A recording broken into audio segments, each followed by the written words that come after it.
నమస్తే రమ్మగారు. నమస్తే జయ. రమ్మగారు, చిన్న పెద్ద ఆడ మగాన్ని వేధిస్తున్న ఒక సమస్య ఈరోజు మీ ముందుకు తీసుకొస్తున్నాం. అంటే ఆ సమస్యల్లో నేను కూడా ఉన్నానేమో.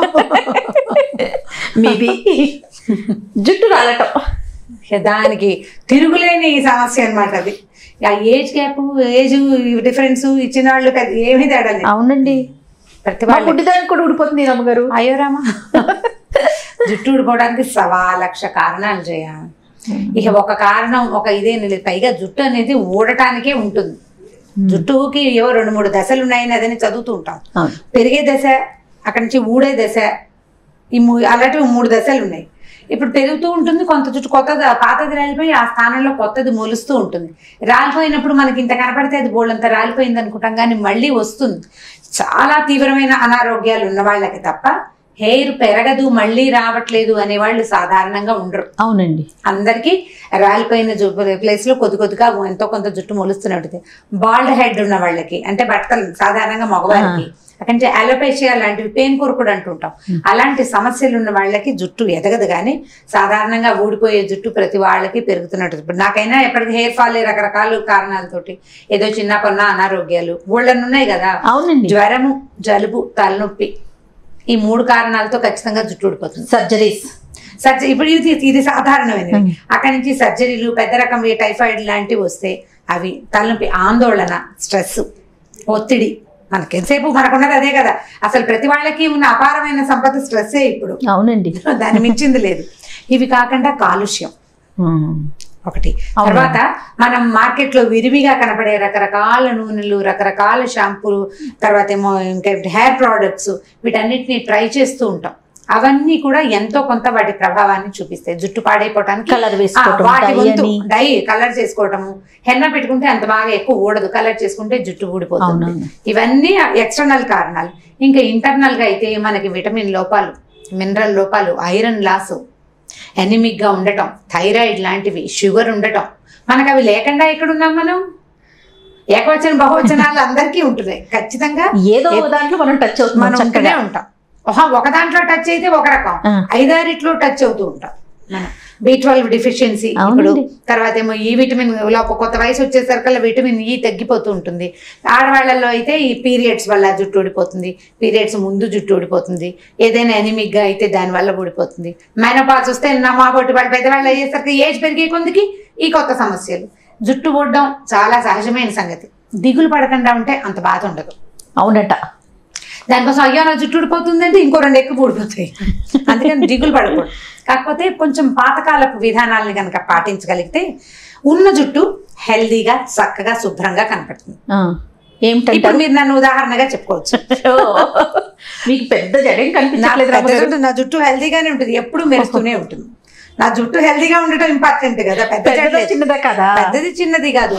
ఏ జుట్టు ఉందో అది నీకు హెల్దీగా, శుభ్రంగా ఉంటుంది. డాండ్రఫ్ లేకపోవటం, స్ప్లిట్ ఎండ్స్ లేకపోవటం, మీరు వెతికినా కనపడదు మా దగ్గర అవి. ఎందుకంటే ఆ రకమైన విధానాలు లేవు. కొంచెం హెల్దీ విధానాలు పాటించగలుగుతున్నాం ఇప్పటికీ కూడా. ఏదో అర్జెన్సీ వచ్చినప్పుడు ఏదైనా హడావిడి షాంపూలు చేసినప్పటికీ తాపీగా కొంచెం నూనె రాసుకోవటం, కాస్త కుంకుడుకాయలు, కొంచెం మందారాకని, కాస్త మెంతి ఆకులు లేదా మెంతి పొడి, అలాంటివి వాడుకుంటూ ఉంటే జుట్టు పాడవకుండా ఉంటుంది. ఎలా అండి?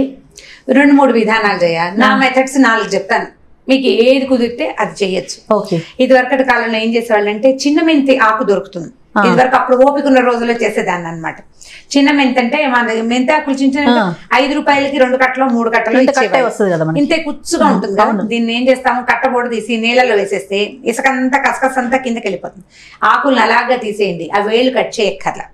2 మెంతికూర కట్టల్ని, ఇప్పుడు నాకంటే కొంచెం పెద్ద జుట్టున్న వాళ్ళైనా, నువ్వైనా ఓకే, 2 కట్టలు లేదా 3 కట్టలు చిన్న మిక్సీ జార్లో వేసి గ్రైండ్ చేసేయండి. అదంతా నురుగులాగా కనపడుతుంది. చిన్న పిప్పి ఉంటుంది. ఏదైనా పల్చటి క్లాత్ లో వేసి పిండేసేయండి. పిండేస్తే ఆకుపచ్చగా వస్తుంది జ్యూస్. దాంట్లో ఆ మాత్రం శనగపిండి కలపండి. ఒకవేళ మీకు శనగపిండి సూట్ కాదు అని మీకు స్పష్టంగా తెలిస్తే మీ ఇష్టం, కానీ శనగపిండి జనరల్గా సూట్ అవుతుంది, ఏం ఇబ్బంది ఉండదు. తలలో కొంచెం జిడ్డున్నా కూడా పోతుంది. ఈ శనగపిండి ఇందులో కలిపేస్తే మనకేం లేదు, బైండింగ్ కోసం. ఒట్టిగా ఆ నీళ్ళు నెత్తి మీద పెట్టినాకో కారిపోయి ఒళ్ళంతా ఆకుపచ్చ నీళ్లు పడుతూ ఉంటాయి. ఇంత శనగపిండి కలిపి కొద్దిగా క్రీమ్ లాగా, కొంచెం క్రీమీగా చేసుకుని తలకి పెట్టించేసేయండి. చిన్న పిల్లలు, 5-6 ఏళ్ల వయసు ఉన్న పిల్లలు కూడా పెట్టచ్చు. హెడ్ బాత్ చేసే ముందు ఒక అరగంట ఉంటే తల ఎండిపోతుంది. చక్కగా వాష్ చేసేసేయండి. వీలైతే కాస్త కుంకుడుకాయ పెట్టండి, పెట్టకపోయినా కూడా నష్టం లేదు. ఇవాళ తలంటి పోసామనుకో నూనె రాసి, మనం కూడా తలంటి పోసుకున్నాం అనుకో నూనె రాసుకుని షాంపూ చేశారో కుంకుడుకాయ చేశారో మీ ఇష్టం. మరుసటి రోజున కనుక ఇది అప్లై చేస్తే ఎంత ఎక్సలెంట్గా ఉంటుందో. ఆ వారం అంతా మీ హెయిర్ ఫాల్లో సగమే ఉంటుంది.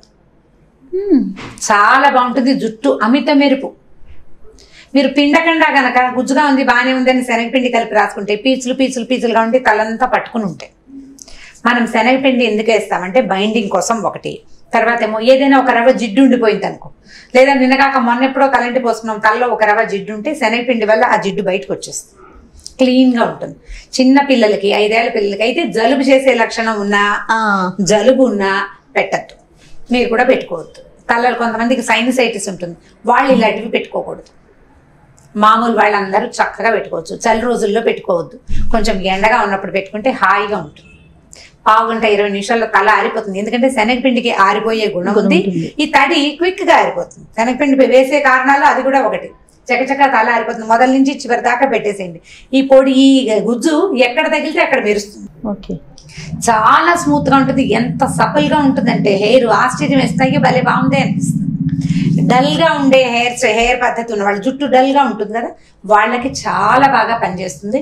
మనం కండిషనింగ్ కి కూడా 2-3 రోజుల పాటు ఆ మెరుపు అలాగే ఉంటుంది. ఆ వారం మళ్ళీ వారం శ్రద్ధగా మీరు చేశారా, పొద్దున్న తలంటి పోసుకుని సాయంకాలం మధ్యాహ్నం 3 గంటలకి ఇలా రాసుకున్నా కూడా బాగానే ఉంటుంది. ఒక అరగంట 30 గంట ఉంటాం, ఈవినింగ్ వాష్ చేసేసేయండి. చక్కగా ఏదైనా చిన్న హెయిర్ డ్రైయర్ ఉంటే హీట్ పెట్టకుండా ఒట్టిగా డ్రై చేసేస్తే ఆ పిప్పి ఏదైనా చిన్న చిన్న చుక్కులు సన్న సన్న దారాలు లాంటివి ఉండిపోతే వచ్చేస్తాయి. మనం కోమ్ చేసినా వచ్చేస్తాయి. నీట్ గా ఉంటుంది తల. ఇది ఒక మంచి విధానం. నేను వినలేదు రమ్మగారు. ఇది నేను కనీసం ఒక 20 ఏళ్ల క్రితం చేసేదాన్ని చేయ, 20 కాదు 15 ఏళ్ల క్రితం కూడా. కొంచెం క్రమంగా ఓపికలు తగ్గిపోయేసరికల్లా ఈ ఆకు అది శ్రద్ధగా తీసుకోవడం అవి చేయలేకపోతున్నాను. ఇది బాగుంటుంది. చిన్నప్పుడు ఏం చేసేవాళ్ళం అంటే మందారాకు వాడుకునే, అది తెలుసు. ఓకే, మందారాకు తలకి పెట్టుకోవడం ఒకటి, లేదా కుంకుడుకాయలు కొట్టుకుంటాం మనం స్నానం చేయటానికి కదా. ఈ కుంకుడుకాయల్లో మందారాకు అన్ని ఆకుల్ని నున్నగా నూరటం లేదా గ్రైండ్ చేసేస్తే గుజ్జుగా వస్తుంది కదా, ఆ గుజ్జెత్తి కుంకుడుకాయల్లో కలిపేసుకోండి. కలుపుకొని కనుక రుద్దుకుంటే కూడా సేమ్ ఇదే మెరుపు ఉంటుంది దానికి. రెండోదేమో కళ్ళల్లోకి రసం పడకుండా కాస్త జిగురుగా ఉండి రుద్దుకోవడానికి కంఫర్టబుల్ గా ఉంటుంది. మనం కుంకుడు పులుసు నెత్తి మీద పోస్తామా అంత క్యారీ కళ్ళలోకి వచ్చేస్తుంది. కుంకుడుకాయతో రుద్దుకునే ప్రతి వాళ్ళకి కంట్లో పడే అనుభవం ఉంటుంది.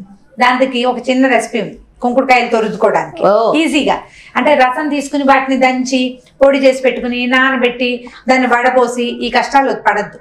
ఈజీ మెథడ్ చెప్తాను. నాకు తెలుసు, మీరు చెప్పాక అవునో కాదో చెప్తాను. సరే, ఈ కుంకుడుకాయల్ని మనం రాత్రే అంటే కొట్టేసి నానబెడతాం, లేదా పొద్దున్న లేవగానే నానబెట్టామనుకోండి, కుంకుడుకాయని పొయ్యి మీద పెట్టాం. ఎగ్జాక్ట్లీ ఒకటి. అక్కడి నుంచి కుంకుడుకాయ ఉడుకుతుండగా ఒక ఇంత బియ్య పిండిని నీళ్లలో కలిపి అందులో పోసేసేయండి. పోసేసి కలిపితే ఇట్లా గుజ్జుగా దగ్గరకు వచ్చేస్తుంది. మీరు కొంచెం చల్లారినాక పిసికేస్తే అది ఒక క్రీమ్ లాగా వస్తుంది. అది ఎట్లా ఉంటుందంటే జల్లీ లాగా అనిపిస్తుంది. ఆ జల్లీతో సింపుల్ గా కలరుద్దుకోవచ్చు, ఒక్క చుక్క కూడా కంట్లో పడదు. అండ్ బియ్య పిండి వల్ల డ్రైనెస్ తగ్గి జుట్టు మెరుపుగా ఉంటుంది. బియ్య పిండి వాడుకోవచ్చు, మందారాకు వాడుకోవచ్చు, మెంతి వాడచ్చు. మెంతులు నానబెట్టుకుని తలకు పెట్టుకోవడం సాధారణంగా అందరూ చేసే పని. మెంతులు గ్రైండ్ చేసి అట్టు పెట్టుకుంటాం, దాన్ని రాత్రి కొంచెం మజ్జిగలో లేదా పెరుగులో నానబెట్టేసుకుంటే ఆ గుజ్జును పొద్దునే ఇంకోసారి గ్రైండ్ చేస్తే బాగా స్మూత్ పేస్ట్ వస్తుంది. ఎక్కువ పట్టదు, ఇంత పిండి వేస్తే సరిపోతుంది.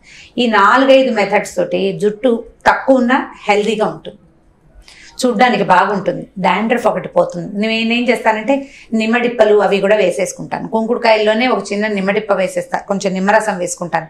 దురదలు అవి రావు, తల డాండ్రఫ్ రాకుండా ఉంటుంది. వేపాకులు అవి కూడా వేసుకునే వాళ్ళని చిన్నప్పుడు. అన్ని పదార్థాలు చెయ్యాలి కదా, మనం ఉన్న ఈ బిజీ స్కెడ్యూల్స్ పరుగుల్లో ఇన్ని పదార్థాలు ఎక్కడ చేస్తాం.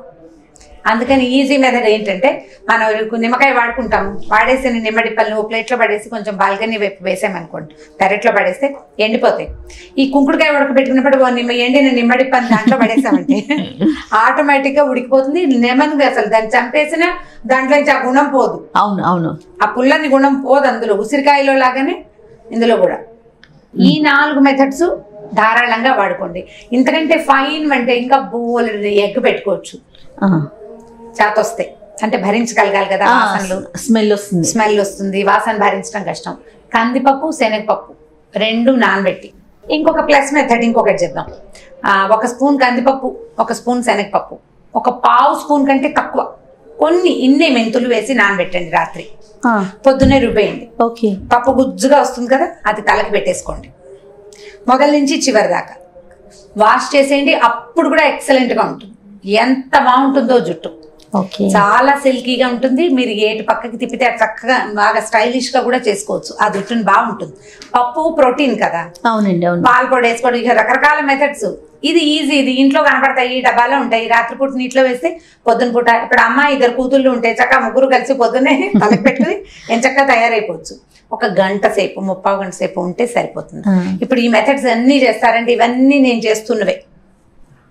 ఓపిక లేనప్పుడు మానేస్తాను. ఓపికగా ఉందనుకో ఆ రోజు కొంచెం ప్లాన్ చేసుకుని చేసుకుంటాం. ఓకే. జుట్టు ఎందుకంటే ఒక ఏజ్ వచ్చాక ఏ డై చేసుకోకో తప్పదు. ఇక తప్పనిసరివి కెమెరా ఫేస్ చేయాలంటే డై చేయాల్సిందే. డై చేసిన జుట్టుని బతికించి ఉంచుకోవాలంటే మరి ఏదో ఒక చిన్న మెథడ్ చేసుకోవాల్సిందే కదా. ఇప్పుడు ఆ కష్టాలు లేవు. హెయిర్ ఫాల్ ఉంది, ఎప్పటికప్పుడు ఊడిపోతుంది. ఇది చేయటం. దీంతో పాటు ఆరోగ్యవంతమైన ఆహారం. అవునండి. చక్కగా కాసిన పాలు తాగటం, కాస్త పెరుగన్నం తింటాం, మజ్జిగలు అవి వాడుకుంటూ ఉంటాం. లోపలికి వెళ్ళే రకరకాల పదార్థాలలో ఆరోగ్యవంతమైన పదార్థాలని మెయిన్ గా పంపించడం. అవును. బయట తినకుండా ఉండటం. రోడ్డు మీద ఫుడ్ అప్పుడప్పుడు తినాలనిపిస్తుంది, తినాల్సి వస్తుంది కూడా, తక్కువగా. అదే మెయిన్ కోర్స్ చేసి ఇంట్లో వండుకునేవి, ఇంట్లో చేసుకునేవి చిన్నవి చేయకుండా ఆరోగ్యవంతమైనవి. తర్వాత మీ బాదం పప్పు లాంటివని అలాంటివి తింటాం. హెల్దీ ఫుడ్స్, నట్స్ అని, ఫ్రూట్స్ అని, పళ్ళని, కొన్ని పచ్చికూరల రసాలని అట్లా తీసుకుంటూ ఉంటే, కషాయాలు తీసుకోవటం, బాడీలోంచి టాక్సిన్స్ బయటకు వెళ్ళిపోతాయి. హెల్దీ థింగ్స్ లోపల వృద్ధి చెందుతాయి. దానివల్ల రక్తం క్లీన్గా ఉంటుంది. ఆటోమేటిక్గా స్కిన్ బాగుంటుంది, గోల్డ్ బాగుంటాయి, జుట్టు కూడా బాగుంటుంది. మనం పైన ఎంత చేసినా ఏమీ ప్రయోజనం లేదు. లోపల నుంచి రావాలి. జుట్టు వచ్చేది పైనుంచి కాదు కదా, లోపల నుంచి వస్తుంది. సో ఈ లోపల భాగాల్లో ఉండాల్సిన శుభ్రత అంటే కాలేయాన్ని క్లీన్గా ఉంచుకోవటం, కిడ్నీలకి బరువు పెంచకుండా ఉండటం. వాట్ ఈస్ కాలేయం? లివర్. లివర్ ని బాగా బలంగా ఉంచుకుంటే కనుక, అంటే డైజెషన్ బాగుంటే మిగిలినవి బాగుంటాయి. సో ఇప్పుడు డైజెషన్ సెట్ చేసుకోవడానికి కారపొళ్ళు అవి తింటాం మనం. గుంటగరాకు కారపొడి లాంటివి చేసుకుని తింటాం. పిల్లలకి పెట్టడం వాటిని. ఇది రకరకాల చెత్తలు, అంటే బలవర్ధక ఆహారం అని బలానికి బాగా డంప్ చేస్తే ఇండైజెషన్ వస్తుంది. సో డైజెషన్ ని సరి చేసుకుంటే హెయిర్ ఫాల్ చాలా మటుకు తగ్గిపోతుందని చెప్తారు ఆయుర్వేద వైద్యులు పెద్దవాళ్ళు. పాతకాలపు పుస్తకాల్లో అది కనపడుతుంది. ముందు పొట్ట సెట్ చేయండి, తర్వాత జుట్టు సెట్ అవుతుంది. ఓకే. సో పొట్టలో ఇబ్బందులు లేకుండా చూసుకుని సరైన ఆహారాన్ని తీసుకుంటే ఆటోమేటిక్గా జుట్టు సెట్ అవుతుంది. ఈ 4-5 నేను చెప్పిన మెథడ్స్ ఇవన్నీ ఖచ్చితంగా మంచివే. 3 సార్లు 4 సార్లు కనీసం చేసి చూడండి. మీకు సూట్ అయ్యిందో లేదో తెలియాలంటే మీరు 4 టైమ్స్ అయినా చేయాలి కనీసం. బాగుందనుకో సూట్ అయిన విధానాన్ని ముందుకు తీసుకెళ్ళండి. వారానికి 2 సార్లు అయినా నెత్తి కొంచెం నూనె పెట్టుకోండి. ఎక్కువ గంటలు ఉంచండి. సాయంకాలం ఇప్పుడు ఇంటికి వెళ్ళిపోయారనుకో సాయంత్రం నూనె రాసుకోండి. రాత్రి పడుకునేటప్పుడు ఆ పిల్లో మీద ఏదైనా చిన్న పాత టవల్ వేసుకుంటే సరిపోతుంది. రేపు పొద్దున్న వాష్ చేసుకుంటే ఎక్కువసేపు జుట్టు నానటం వల్ల అక్కడ నూనెలో నానుతుంది కదా, అది తలకి, జుట్టు కుదుళ్ళకి, జుట్టుకి కూడా మంచిదే. ఆయిల్ పెట్టడం చాలా ముఖ్యమైన సంగతి. అంటే చాలా మంది ఇప్పుడు మనకి ఫ్యాషనిస్ట్లు అనకూడదు, బ్యూటీషియన్స్ చాలా మంది నూనె వల్ల ఏమీ రాదని కొంతమంది చెప్తారు. కానీ పాతకాలం బ్యూటీషియన్స్ నూనె వల్ల వస్తుందంటారు. ఆయిల్ మసాజ్ చేస్తుంటారు కదా. సో ఆయిల్ మసాజ్ అవసరమే కదా, అవసరంగానే భావించాలి. పాత పద్ధతి జుట్టు కుదుళ్లలోకి నూనె వెళ్తుందా, దానివల్ల మెదడుకి మంచి జరుగుతుందా లేదా పక్కన పెట్టండి. నూనె రాసుకున్న తర్వాత షాంపూ చేస్తే ఉండే మెరుపు వేరు, ఒట్టిగా షాంపూ చేస్తే ఉండే మెరుపు వేరు. ఎవరికి వాళ్ళకి ప్రాక్టికల్ గా తెలుసు. సో నూనె ఈజ్ మస్ట్. మన పద్ధతి ఫాలో అవటమే. చక్కగా నువ్వుల నూనె లేకపోతే ఏ ఆల్మండ్ ఆయిల్, బాదం నూనె అలాంటివి రాసుకోండి. నువ్వుల నూనె రాసుకుంటే ఏంటంటే అది ఖచ్చితంగా చర్మంలోకి ఇంకుతుందని పాతకాలం నుంచి నమ్ముతున్నాం. కాబట్టి ఏదైనా నూనె లేదా కొబ్బరి నూనె రాసుకోవడం, కొంచెం నూనె వెచ్చబెట్టి రాసుకుంటే ఇంకా బాగుంటుంది. జుట్టు నరిష్డ్గా ఉంటుంది. నూనె రాసుకోండి, శుభ్రంగా చక్కగా తినండి, ఆరోగ్యంగా నడవండి, ఎక్సర్సైజ్ చేయండి. ఈ చేసినవన్నీ శరీరానికి పట్టుకుంటాయి ఆటోమేటిక్గా. ఆ ఒంటికి ఆరోగ్యం వస్తుంది. విటమిన్స్, మినరల్స్, ఖనిజాలు, లవణాలు మనకు కావాల్సినవన్నీ ఎక్సర్సైజ్ తోటే. అవునండి. జుట్టు కూడా ఇప్పుడు జుట్టుకి ఎక్సర్సైజ్ అంటే ఎక్కువ సార్లు దువ్వుకోవడం. ఫైనల్ థింగ్ ఇది. ఇట్లా దువ్వి క్లిప్ పెట్టద్దు. బాగా దువ్వుకుని క్లిప్ పెట్టుకోండి. ఎక్కువసేపు దువ్వి జడేసుకోండి. దానివల్ల ఏమిటంటే రక్త ప్రసరణ బాగా అయ్యి జుట్టు ఇంకా బాగుంటుంది. 100 combs a day అని చెప్తారు. 100 దువ్వెనలు దువ్వాలట పర్ డే. పడుకునేటప్పుడు కూడా కళ్ళు దువ్వుకుని పడుకోవడం. మామూలుగా ఫేస్ వాష్ చేసుకుని పడుకుంటారు.